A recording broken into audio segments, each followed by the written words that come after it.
Sebuah kisah mahakarya terbaik dari Esa Mintarja yang sangat populer di masanya, berlatar belakang kerajaan Singasari. Dengan bangga kami persembahkan kepada sahabat Permata TV tercinta semuanya dengan judul Kisah Pelangi di Langit Singasari.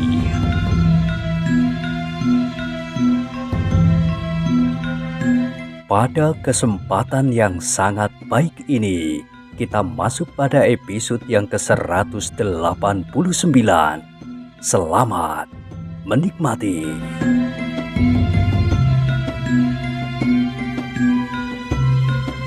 Pada episode sebelumnya telah diceritakan, laki-laki tua itu mengangguk-anggukkan kepalanya. Kemudian dengan menarik nafas dalam-dalam ia berjalan mengikuti orang yang memberi petunjuk kepadanya sambil bergumam. Terima kasih, aku kira bagiku lebih baik langsung berkelahi melawan Kebu Sindet daripada melawan buaya-buaya kerdil itu. Orang yang berjalan di mukanya tersenyum. Bagi kami, maksudku, aku dan Kebu Sindet, hal-hal yang serupa itu telah dapat kami kenali, sehingga kami akan dapat segera menghindarinya. Hal-hal semacam itu pula lah agaknya yang telah melindungi Kebu Sindet dari segala macam kemungkinan yang membahayakan. Hampir tidak ada orang lain yang dapat sampai ke tempatnya dengan selamat. Ya, aku sudah melihatnya sendiri, sahut laki-laki tua itu. Karena itu, maka aku berterima kasih kepadamu. Aku akan menunggu saja Kebu Sindet keluar dari sarangnya. Aku akan menemuinya dan menantangnya untuk berkelahi. Tetapi tidak dengan kuda sempana. Aku ingin mencoba dan memperbandingkan apakah aku masih juga mampu mengimbangi kekuatannya. Tetapi kau tidak akan mendapatkan kesempatan itu, jawab orang yang membawanya menepi. Kuda sempana selalu dibawanya kemana ia pergi. Kenapa? Kebu Sindet mencemaskan nasib Mahesa Agni. Kalau kuda sempana ditinggalkannya, maka ia akan melepaskan dendamnya kepada Mahesa Agni. Mungkin anak itu akan dibunuhnya atau disiksanya sampai mati. Apakah Mahesa Agni tidak mendapat kesempatan untuk melawan? Kesehatannya belum pulih kembali sejak ia datang dalam keadaan yang sangat parah. Itu terjadi beberapa waktu yang lampau. Waktu yang panjang ini, aku rasa telah cukup baginya untuk mendapatkan segala kekuatannya. Mungkin apabila Mahesa Agni itu berada di padang karautan, tetapi ia berada di sarang Kebu Sindet.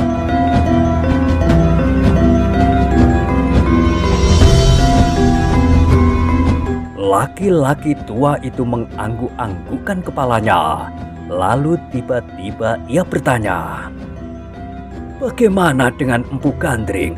Apakah ia tidak berbuat sesuatu seperti kau tidak berbuat apa-apa selain menonton dan mengamati saja? Empu Gandring telah pernah mencoba pula seperti apa yang kau lakukan. Tetapi ia pun tidak dapat segera menemukan jalan ke sarang iblis itu. Dan empu tukang keris itu menjadi berputus asa dan mengurungkan niatnya untuk menolong kemenakannya. Tidak, aku telah menemuinya pula, seperti aku menemuimu sekarang. Aku minta Empu Gandring meninggalkan saja tempat ini, seperti aku ingin minta pula kepadamu. Serahkan Mahesa Agni kepadaku. Laki-laki tua itu mengerutkan keningnya. Sementara itu mereka telah sampai di atas tanah yang lembab dan licin. Sejenak kemudian mereka telah berada di tepi rawa-rawa itu. Ketika mereka telah mengibaskan kaki-kaki mereka, maka mereka pun kemudian berpaling. Lamat-lamat mereka masih melihat air yang bergolak. Binatang-binatang itu masih bergumul. Desis orang yang membawa laki-laki tua itu menepi. Iya, sahut laki-laki itu. Ternyata darah ular itu telah memancing pergulatan yang tidak menentu di antara binatang-binatang air itu. Pergumulan itu akan berlangsung lama, semakin lama semakin banyak. Tetapi akhirnya mereka akan berhenti dengan sendirinya apabila sebagian terbesar dari mereka telah menjadi luka-luka dan lari meninggalkan pergumulan itu. Hanya ular-ular hitamlah yang biasanya paling betah berkelahi, tidak untuk memangsa, tetapi hanya sekedar melepaskan nafsunya, menyerangnya saja. Laki-laki tua itu mengangguk-anggukkan kepalanya. Dengan dada yang masih berdebar-debar dipandanginya air yang masih saja bergolak, meskipun tidak begitu jelas. Tetapi tiba-tiba ia berpaling memandangi orang yang telah membawanya menepi. Katanya, "Apakah yang kau katakan tadi? Kau minta Empu Gandring mengurungkan niatnya untuk menolong kemenakannya. Dan kau sekarang juga akan berbuat serupa kepadaku." "Iya, Empu," jawab orang itu. Laki-laki tua itu mengerutkan keningnya. Sekali-sekali ia masih juga memandang ke arah buaya-buaya itu. Buaya kerdil yang saling berkelahi dengan binatang-binatang air yang liar lainnya.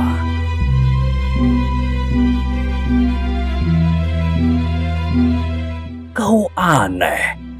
Kemudian laki-laki tua itu berkata, "Kalau demikian, apakah kau ingin melihat Mahesa Agni itu mati perlahan-lahan di sarang Kebu Sindet itu? Kau halangi orang yang akan menolongnya, tetapi kau sendiri tidak berbuat apa-apa. Padahal agaknya kau sudah mengenal jalan di dalam rawa-rawa ini, seperti juga Kebu Sindet mengenalnya." "Iya, aku memang sudah mengenal jalan-jalan di dalam air itu. Di sini ada 3 jalan yang dapat ditempuh. Jarak dari ketiganya itu tidak terlampau jauh. Di sini, di tempat Kebu Sindet tadi masuk, kemudian kira-kira 50 langkah dari sini. Dan yang lain, kira-kira dalam jarak yang sama sebelah lain. Jalan ini adalah jalan yang tengah." "Ah, kau malah bercerita tentang jalan menuju ke sarang itu," sahut laki-laki tua itu. "Kenapa kau tidak mengantarkan saja Empu Gandring ke sana?" Orang itu menggeleng. "Aku tidak dapat melakukannya supaya Mahesa Agni tidak dibunuhnya. Kalau Kebu Sindet melihat seorang dari kita datang kepadanya, mungkin Empu Gandring, mungkin kau dan mungkin aku, maka yang pertama-tama dilakukan sebelum melawan salah seorang dari kita adalah membunuh Mahesa Agni, atau ia memerintahkan kepada kuda sempana untuk membunuhnya selama ia melayani salah seorang dari kita."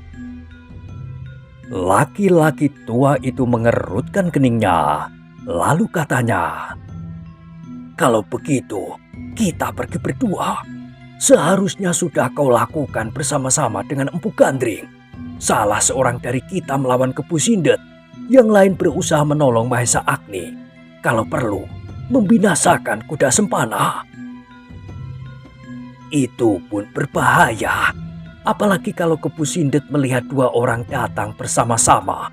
Segera ia akan mencekik Mahesa Agni sampai mati, atau berbuat hal-hal di luar dugaan. Mungkin ia menyeret Mahesa Agni ke hadapan kita dan mengancam akan membunuhnya. Sementara itu, ia minta kepada kita untuk menyelam ke dalam lumpur. Apakah kita akan bersedia untuk melakukan?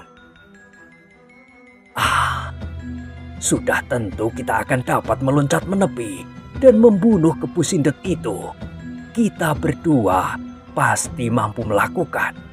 Tetapi Mahesa Agni pun pasti sudah menjadi bangkai." Laki-laki tua itu mengangguk-anggukkan kepalanya, tetapi tiba-tiba wajahnya menjadi tegang.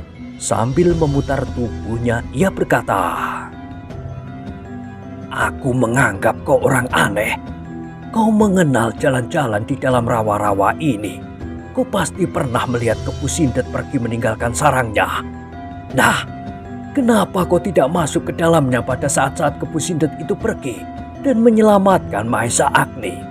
Kalau Mahesa Agni itu sudah lepas dari tangan Kepu Sindet, maka kau pasti akan dapat berbuat sekehendakmu atasnya, menantangnya berkelahi sampai salah seorang dari kalian mati, kau atau Kepu Sindet." Orang itu mengangguk-anggukkan kepalanya, tetapi wajahnya tidak menunjukkan kesan apapun juga. Suaranya masih juga bernada datar.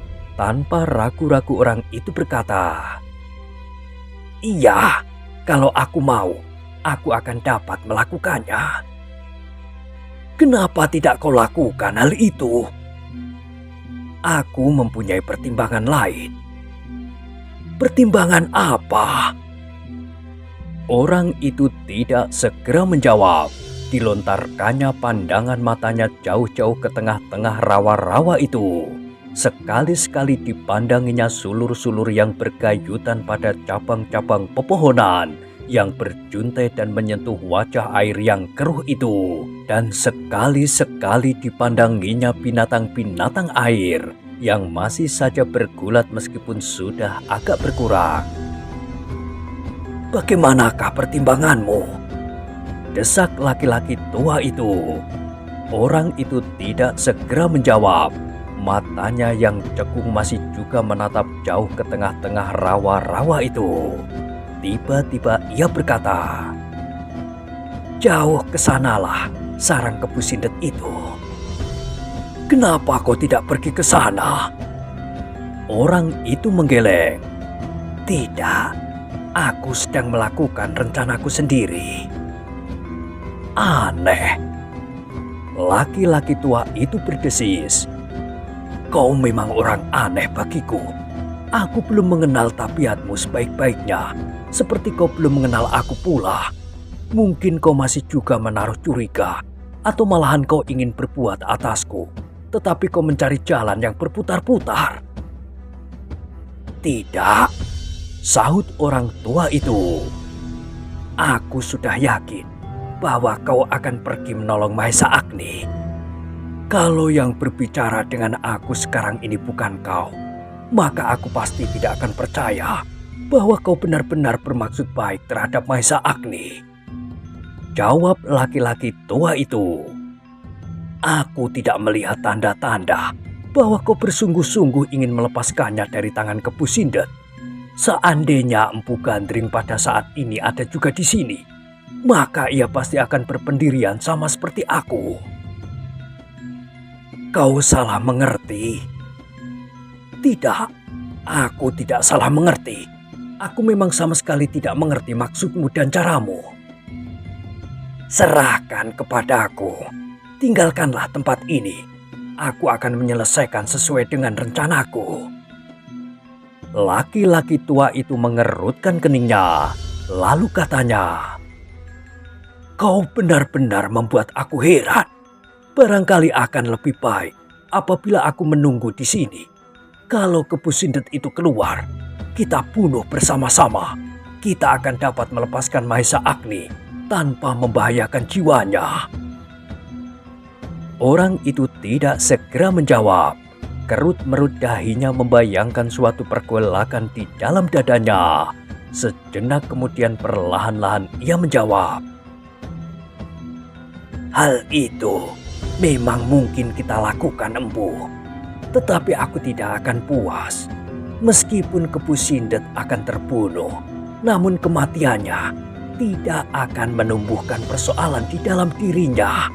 Di saat-saat ia menghadapi maut, karena kita berdua bersama-sama melawannya, ia tidak akan heran bahwa akhirnya ia harus mati. Tetapi aku tidak ingin berbuat demikian. Aku akan membuatnya menjadi bingung dan tidak dapat mengerti apa yang terjadi." Laki-laki tua itu masih menggelengkan kepalanya. "Aku pun tidak mengerti Kalau kau ingin membuat Kepu Sindut bingung, maka yang pertama-tama menjadi bingung adalah aku. Selain hal-hal yang membingungkan kau, Empu, orang itu telah menyambung. Aku pun sudah mematrikan suatu keinginan di dalam hatimu bahwa tanganku sudah tidak pantas lagi untuk diwarnai dengan darah. Seumurku dan seumurmu, Empu, sebaiknya sudah tidak menambah dosa lagi. Laki-laki tua itu mengangguk-anggukkan kepalanya. Perlahan-lahan ia menjawab, sebenarnya aku pun berkeinginan untuk berbuat demikian. Tetapi kali ini aku berada dalam keadaan yang khusus. Aku akan merasa berdosa dan menambah dosaku yang telah bertimbun-timbun itu apabila aku tidak berbuat sesuatu untuk melepaskan Maesa Agni dari tangan iblis-iblis dari kemundungan itu. Kau telah melakukannya, sahut orang tua itu. Kau sudah terlepas dari segala akibat yang timbul dari keadaan Maesa Agni yang bagaimanapun juga. Aku sudah mengambil keputusan bahwa aku akan membebaskan dengan caraku. Laki-laki tua itu menarik nafas dalam-dalam. Aku benar-benar bingung dan tidak mengerti. Apakah kau sudah kerasukan roh jahat dari Wong Sarimpa?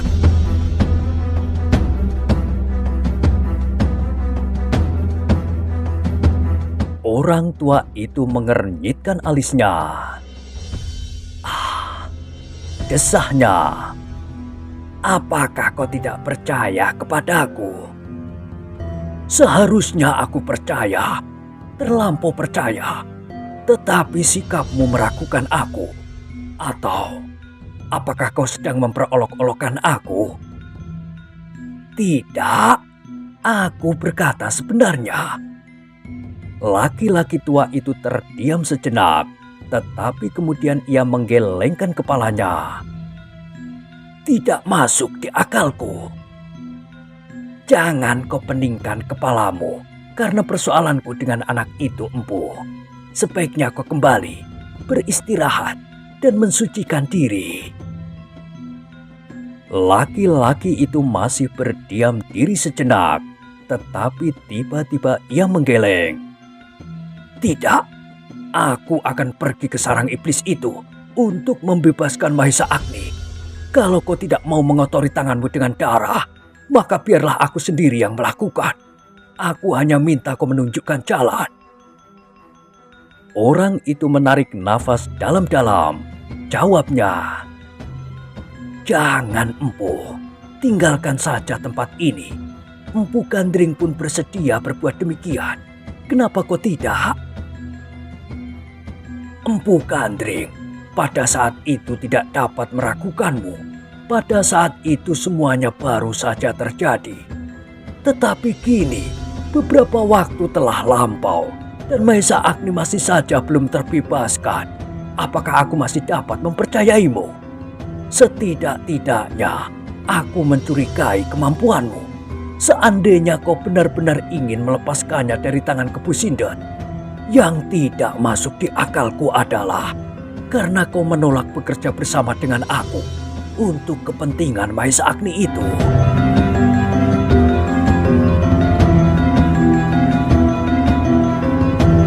Orang itu menarik nafas dalam-dalam. Kerut-merut di wajahnya seakan-akan menjadi semakin dalam. Perlahan-lahan ia mengangguk-anggukkan kepalanya sambil berdesis. Aku dapat mengerti seandainya kau menjadi ragu-ragu, Empu. Tetapi aku tidak dapat berbuat lain. Kalau kau bersedia, aku ingin membantumu. Atau kau membantuku seandainya kau tidak mau lagi mengotori dirimu dengan dosa-dosa baru. Sebab bagiku, apa yang aku lakukan ini justru untuk mencegah atau setidak-tidaknya mengurangi dosa-dosa baru yang akan terpaksa terjadi karena dosa-dosaku yang telah bertumpuk itu. Orang itu tidak segera menjawab. direnunginya rawa-rawa yang kini telah menjadi semakin jelas terhampar di muka kaki mereka. Pedut semakin tipis-tipis kini telah lenyap disapu oleh angin yang semakin keras berhembus dari dalam hutan. Empu, apakah kau sudah tidak mempunyai tanggungan apapun lagi? Laki-laki tua itu berpaling. Wajahnya yang keheran-heranan itu tampak berkerut-merut. Apakah maksudmu? Laki-laki tua itu bertanya. Apakah kau sudah tidak mempunyai kewajiban-kewajiban lagi di padepokanmu? Misalnya, menyiapkan murid-muridmu atau kewajiban apapun lagi. Aku tidak tahu maksudmu, tetapi aku kira aku sudah tidak mempunyai tanggungan dan kewajiban apapun lagi selain melepaskan Mahesa Agni. Tidak ada lagi muridmu yang memerlukan bimbinganmu. Laki-laki tua itu menggeleng, tetapi ia bertanya, apakah maksudmu bahwa aku pasti akan mati di tengah rawa-rawa itu? Tidak, kau selalu salah paham. Lalu apa? Aku tidak dapat menolak keinginan baikmu untuk menolong aku melepaskan Mahesa Agni. Tetapi itu memerlukan waktu yang lama. Karena itu, aku tidak dapat minta kepada Empu Gandring untuk melakukannya. Sebab ia mempunyai anak istri, tanggungan dan kewajiban. Tetapi seandainya kau bersedia, maka aku akan berterima kasih sekali kepadamu. Apa yang harus aku lakukan? Tinggal di sini bersama aku, tidak terbatas waktu, sampai Mahesa Agni dapat terlepas dari tangan Kebu Sindet dengan caraku. Laki-laki tua itu terdiam sejenak, kerut-merut di keningnya menjadi semakin dalam. Berbagai pertimbangan berkecamuk di dalam dadanya. Namun kemudian laki-laki tua itu terlempar ke dalam suatu keinginan untuk mengetahui apa yang akan dilakukan oleh orang itu. Cara yang akan dipakainya untuk melepaskan Mahesa Agni. Sekilas ia ingin bertanya, cara apa yang akan ditempuhnya. Tetapi agaknya orang itu merasa bahwa saatnya belum tiba untuk menyebutkannya. Bagaimana? Terdengar orang itu bertanya, apakah kau dapat menyediakan waktu yang tidak terbatas itu? Laki-laki tua itu menjadi ragu-ragu sejenak, namun keinginannya untuk mengetahui apa yang akan terjadi mendesaknya, sehingga ia pun berkata, sebenarnya aku tidak tahu apakah yang akan kau lakukan itu menguntungkan Mahesa Agni. Tetapi aku ingin tahu apa yang akan terjadi. Karena itu, maka biarlah aku tinggal di sini bersamamu. Aku tidak berkeberatan seandainya tiba-tiba saja kau membunuhku untuk melepaskan dendam hatimu.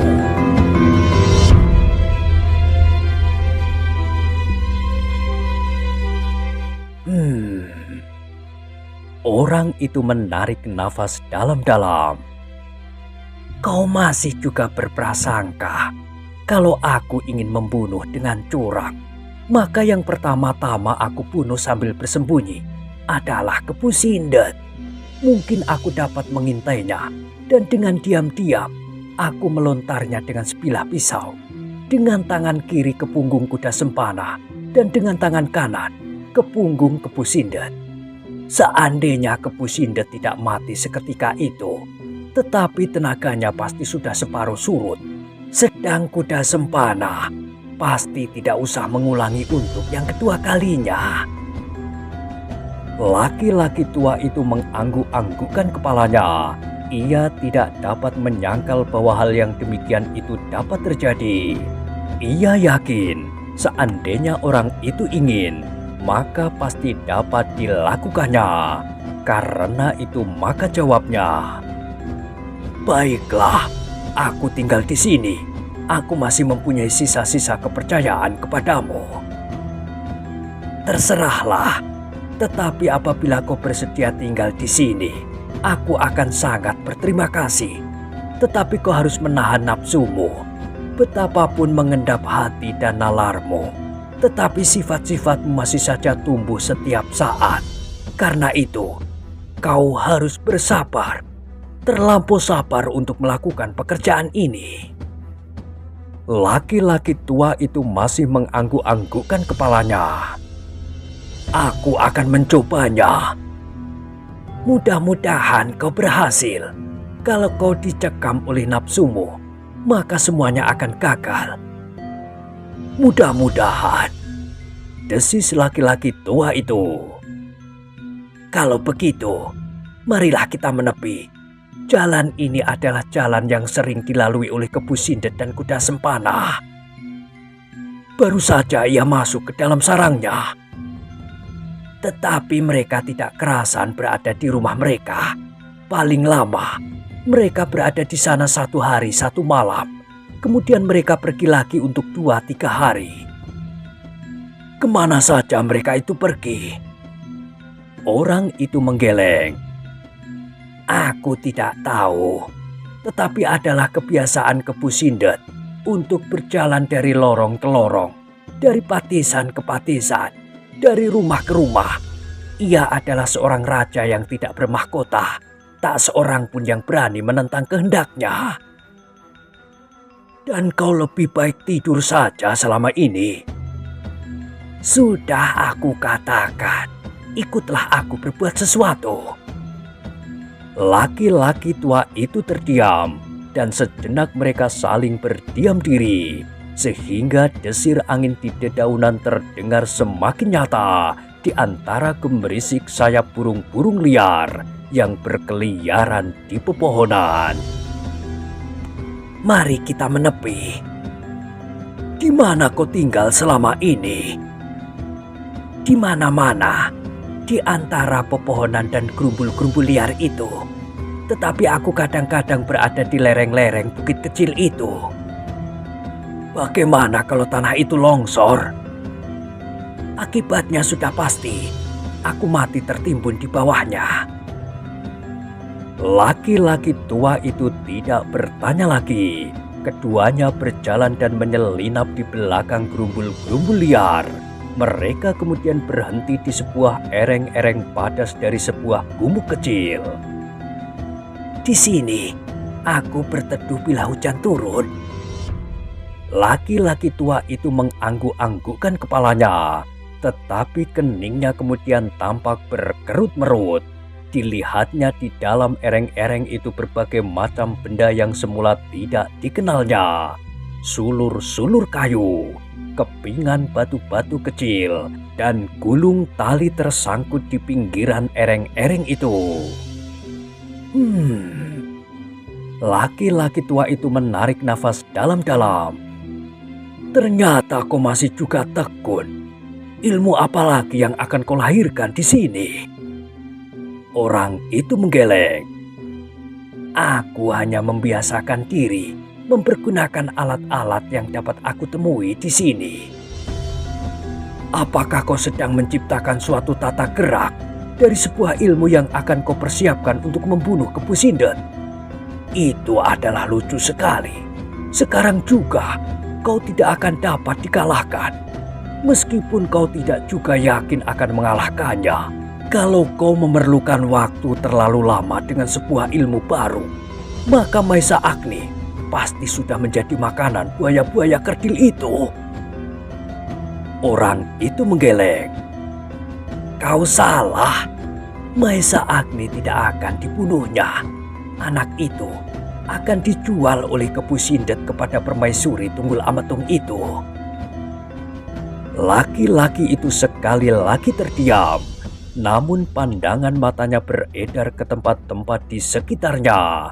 Batu-batu yang pecah berhamburan, batang-batang kayu yang patah, dan yang paling menarik baginya adalah batu-batu kecil yang masuk membenam ke dalam batang-batang kayu.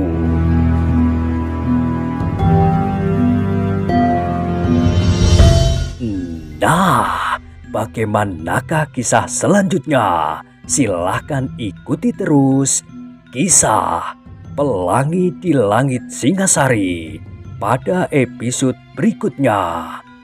Sampai jumpa.